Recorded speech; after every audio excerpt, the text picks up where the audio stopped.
being pro-NATO is the most cursed position, in my opinion. Like, unbelievably cursed. And I don't understand how anyone can sit there claiming to be a leftist while simultaneously defending NATO. Certainly, there are many who have tried, right? And like, that's like the whole Vaush line. That's specifically his absurd line. So Vaush will come up with an absurd bit of discourse, right? Which other people will tap into and pick up.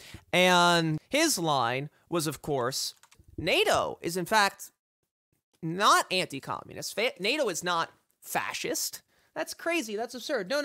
You see, NATO is not all those bad things. In fact, NATO is the world's largest and strongest anti-fascist organization, right? So he did a good old switch 'em and reverse 'em. And basically, his line became that NATO is anti-fascist, right? So by setting up the framing of NATO as anti-fascist, as an organization that fights against fascism, right? And not only that, it's super effective at it, right? It's so good at fighting fascism. It's so big, it's so strong, it's got all these things. Or it's just a defensive agreement, right? Which allows you to set aside any of the direct involvement of coups, planning, CIA shit, murder, a literal shadow genocide done by NATO, right? You can set aside that. No, it hasn't done any of those things. That's not NATO. NATO is just a defensive alliance. It's just a defensive alliance, right? So those two rhetorical tricks allow his audience to reconcile the cognitive dissonance of considering themselves left-wing while supporting imperialism, right? Because imperialism is the main contradiction. So by doing that, by framing it that way, you're able to reconcile those two positions. So he goes and he says, actually, NATO is a anti-fascist organization. It's pro all the good things, right? NATO fights against fascism. It's the world's largest anti-fascist organization. So that allows you to say, well, actually, it's good. If you're a leftist, you should support NATO because NATO fights fascism. That, of course, though, has the downstream implication baked into the premise that if NATO exists as an anti-fascist organization, well, everyone NATO's been fighting have been fascists, which means the Soviet Union, which NATO was founded to fight, right? NATO is an anti-communist organization, right? That framing allows you to lead you to the inevitable conclusion that if NATO is anti-fascist, then NATO was fighting against fascists in the Cold War, namely the Soviet Union, right? So first off, that's an anti-communist line that funnels you directly into fascist propaganda, or the defensive organization line that allows you to dismiss everything that NATO has ever done. All the crimes NATO has committed, right? And now I saw when Dan and Dylan got into it, he got stun locked into the Yugoslavia discussion, right? Oh, so you think it was bad that NATO tried to stop a genocide? Obviously, that's not what's being said. What's being said is that NATO's bombing was excessive, and they got involved, and they bombed civilians, right? But that's probably the murkiest one. That leaves too much room for argumentation. If you want to verifiably prove that NATO only leads to bad outcomes, what about Operation Gladio? What about P2? What about Gladio B and Gladio 2? What about OG2? What about the World Anti-Communist League? What about fucking Libya? Right? Those are stronger lines, in my opinion. But by framing it as a purely defensive agreement, you are blocking off people from considering the serious fucked up shit that NATO has done as a part of NATO's mandate, as a part of NATO's purpose. Those are either justifiable or not done by NATO, right? Gladio, that wasn't NATO.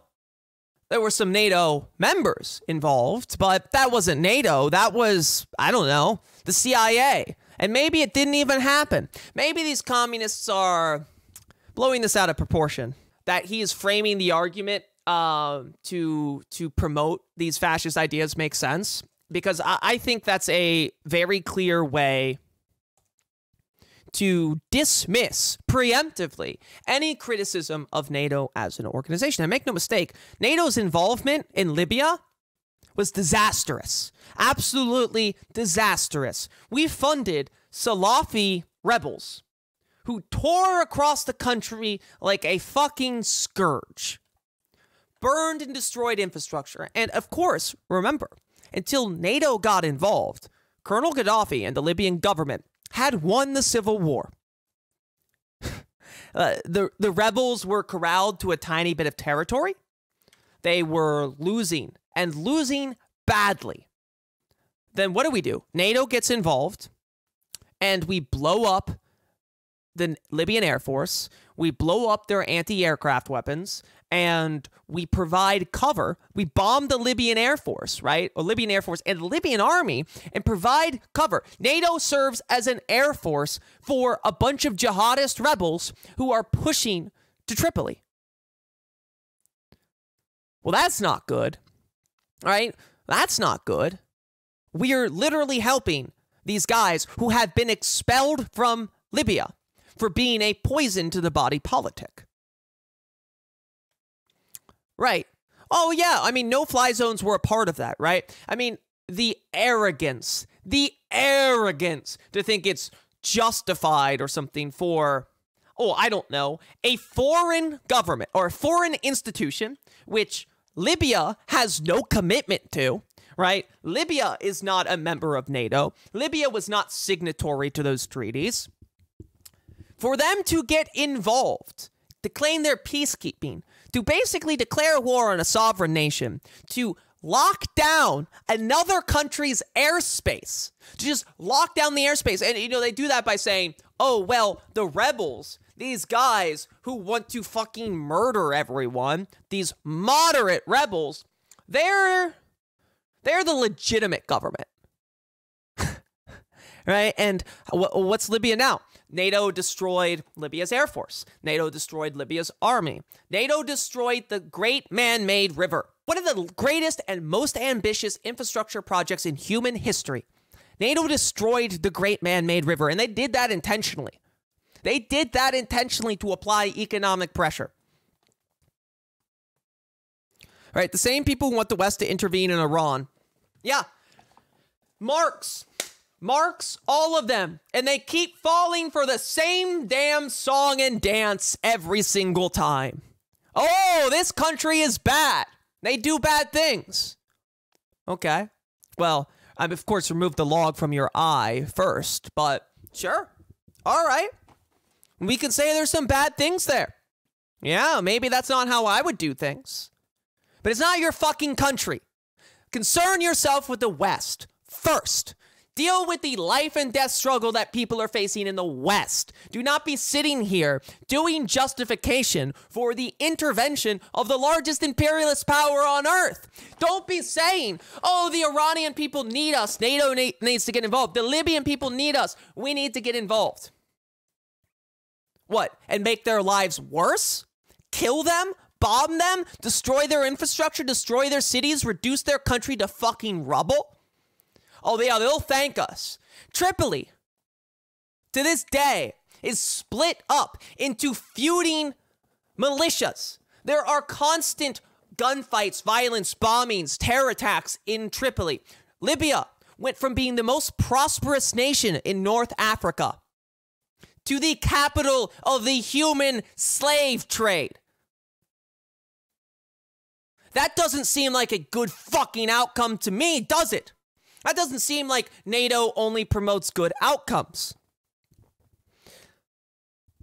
It's disgusting, right? It is just the most vile position you can take. And if you don't believe me, this man has said this directly, right? So let me pull up 2 videos real quick to show you, and we'll discuss this, because I'm gonna show you guys some of the good outcomes that the world's, quote, largest anti-fascist organization in the world has done. So first, we're going to take a look at a short little clip from the streamer who claimed that. And then we're going to look and see what NATO did to Libya.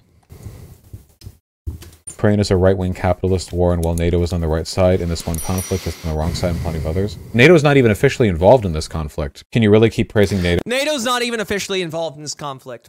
Obviously, NATO is backing Ukraine. They're not officially involved. Oh, what a nice fig leaf. I'm sure they said they weren't officially involved in fucking Gladio. As Turkey is about to invade Rojava again. I hope this point hasn't been lost to my audience, but NATO is a military alliance between a collection of states, every single one of which I hate. It's happening right now with Turkey.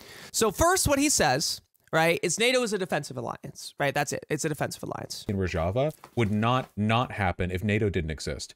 NATO's existence produces positive outcomes and doesn't add negative outcomes that wouldn't have already existed. Like, I would obviously prefer it if NATO was capable of keeping Turkey. Yes, it would. Turkey can only get away with it because of NATO. Wait, you seriously think that Turkey wouldn't be able, like the Rojava and like the lawless territories to its south, if it weren't in NATO? Turkey could absolutely do that without being a part of NATO. What's gonna happen? So he's saying, right, that NATO does not lead to bad outcomes, and in fact, NATO only leads to good outcomes. And I'd like to remind you, in the situation of Libya, NATO got involved because France and Qatar cut a deal with the Libyan rebels to give French companies control over 25% of Libya's oil.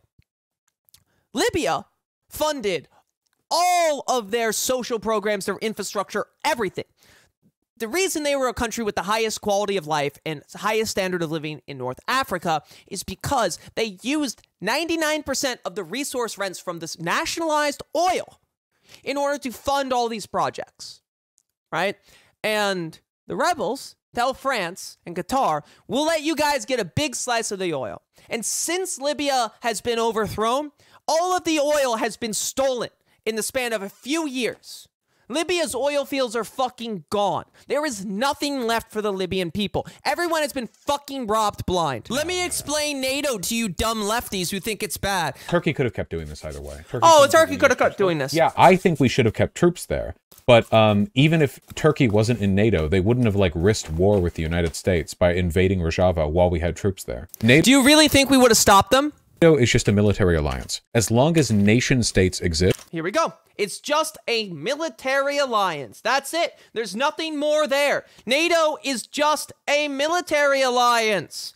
Oh, how dare you say NATO has a deeper role in any of these conflicts? How could you say such a thing? NATO is simply a military alliance. That's all they do. They're just alliance-leanly militarily. Military alliances will be formed between those states in accordance with the geopolitical interests of those states. That's like a fact of life. You can't. So, once again, this is another rhetorical trick. So, yes, that's true. Nation states will form defensive alliances. That happens. That's in the interest of nation states to cooperate within certain frameworks. Right, that's going to happen. NATO is a military alliance headed by the largest imperialist power on Earth, including many other imperialist or formerly imperialist countries. And it exists to serve the interests of imperialism. You cannot say NATO is just another defensive alliance. It is the largest, the best funded, the most vicious, and unlike other military alliances, NATO constantly sticks their nose where it doesn't belong.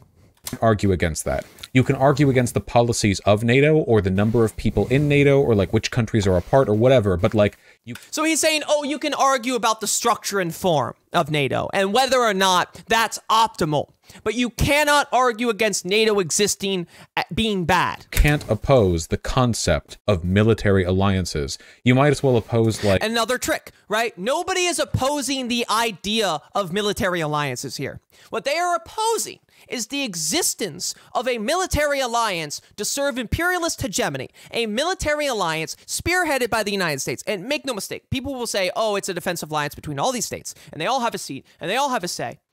At the end of the day, the U.S. provides most of the funding. The U.S. has the seat at the head of the table, and what we say, that usually fucking goes. Like, the military alliances are a part of states existing at all. You know, like, we're talking very theoretical, post-state, communist, anarchist, like, worldwide. And if you really... What the fuck are you talking about? What are you talking about? Everything that exists, and your commentary is worthless, and I don't care about you.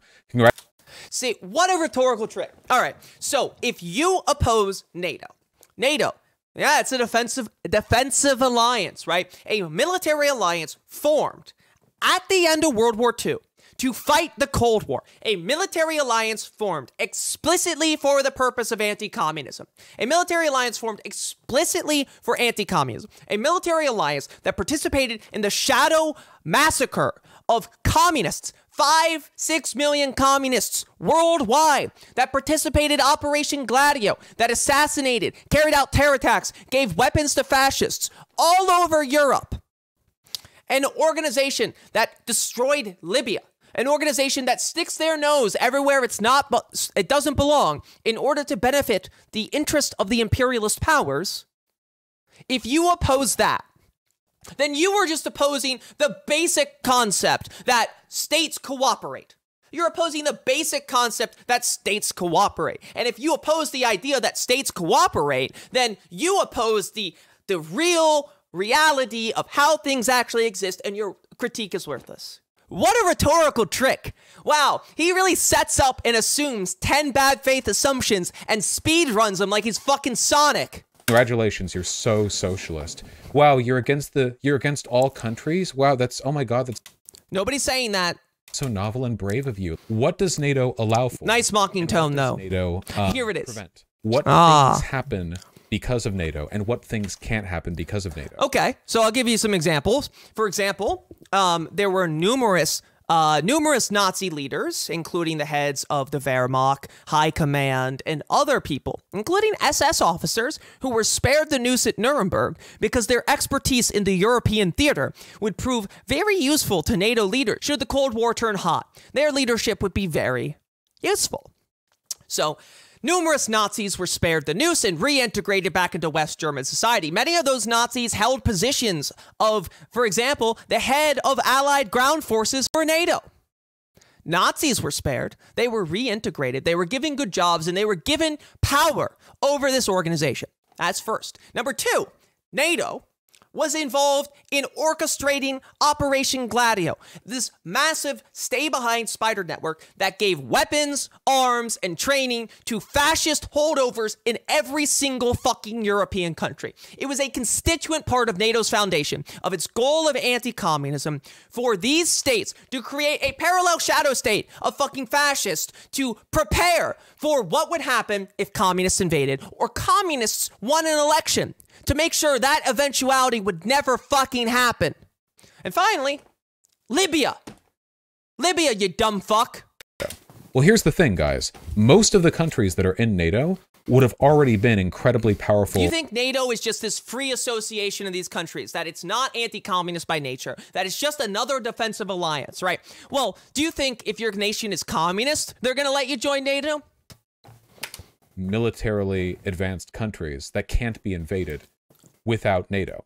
Every country that has nukes. Okay, so now he's saying, oh, they don't even... So first he said it's a defensive alliance that serves good interests, but then he said NATO doesn't even matter because the countries that are in NATO are so militarily advanced that they would be fine and protected against invasion without NATO? Well, make up your mind, buddy. Is NATO a necessary military alliance that does nothing other than defense and protects against the Russian aggression or whatever? Or is it superfluous to the point that it barely bears thinking about? Can't really be invaded to begin with. And many of the countries that are in NATO that don't have nukes aren't really in positions to have been invaded anyway, except for one particular group.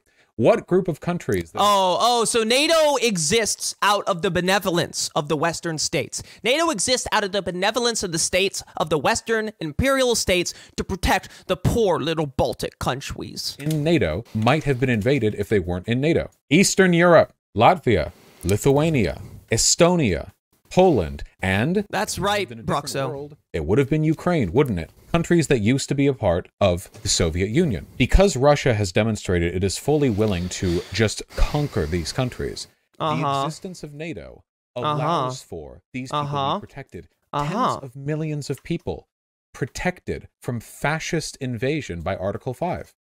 I think... Okay, so now he is framing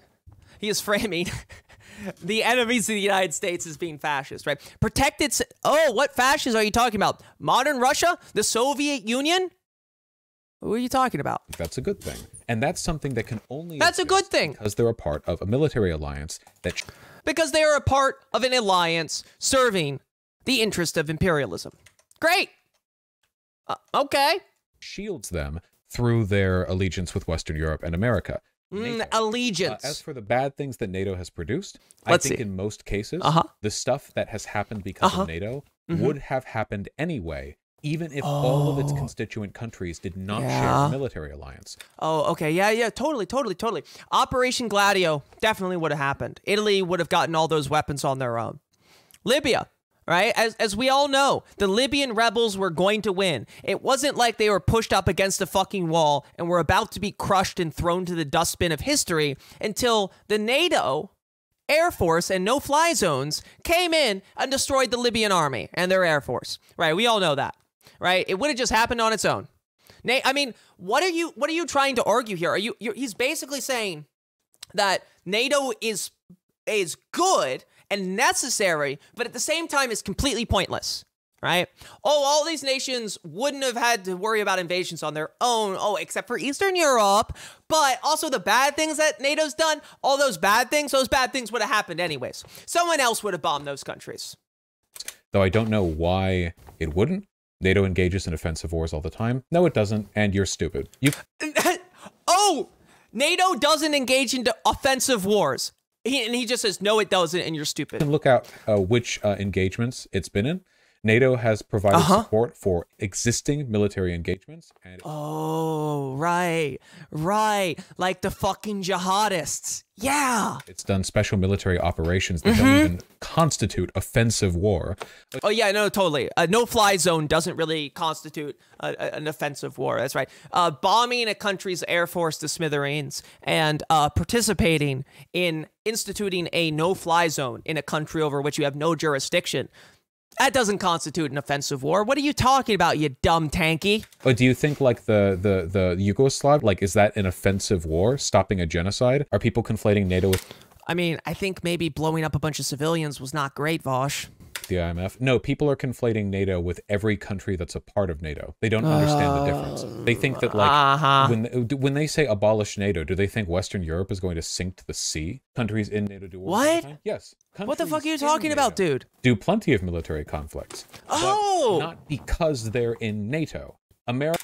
Have you ever considered that maybe it's because the might of America and the fact that they are in NATO allows them to do that? But also, NATO has done plenty of engagements on their own, right? NATO is basically just the United States. America is perfectly capable of handling Iraq and Afghanistan with or without NATO. Do people really think that if it weren't for NATO, America wouldn't have gone into Afghanistan? That's not what anybody's saying. I've seen people who actually argue this. They're like, oh. No, you haven't. You haven't seen anybody who argue that, actually. Unless you're talking about some brain-wormed LaRouche. Nobody's argued that, right? So, as you can see, he basically is setting up a series of assumptions. He is setting up a series of bad assumptions, and he is trying to lead you. He's trying to gish gallop you into accepting these assumptions as true. And once you accept the first one, once you pass the first post, right, now you have to accept the other ones. It's basically doing a mega Mott and Bailey. And he is setting up, right, first off, if you oppose NATO, NATO is just a military alliance, so you oppose the very nature of geopolitical reality. Well, then you're stupid. Discounted. Oh, you say NATO leads to bad outcomes? Well, those outcomes would have happened on their own. Dismissed. That's the trick, right? He's just doing a little rhetorical trickery, and he is just glazing over all the wrinkles on his audience's brain. I hope that that is extremely clear to everyone. But first off, his argument is bullshit. It's all rhetorical trickery. It's pure sophistry, and it's a gish gallop all the way down. He simultaneously claims that NATO is purely a defensive alliance, and that if you oppose NATO, you are opposing the very idea of geopolitical reality, and therefore you can be dismissed. And or that the outcomes NATO are involved in are purely good because these things would have happened without NATO anyways. I think this is extremely clear. What happened in Libya, this was a pure case of imperialism. This was a pure case of exploitation. This would not have happened if it were not for NATO involvement. France and the United States wanted Gaddafi gone, and they made sure that happened. They took advantage of an existing tension, an existing split in the country, poured gasoline into the fire, and now Libya is an absolute fucking hellhole. So I hope you all remember what happened to Gaddafi. I hope you all remember what happened to the Libyan people and to Libya, the country itself. The next time you hear someone on Twitter or on stream or wherever say, NATO's not that bad. NATO's just the strongest anti-fascist organization. It's just another defensive alliance, because that's absolute fucking bullshit.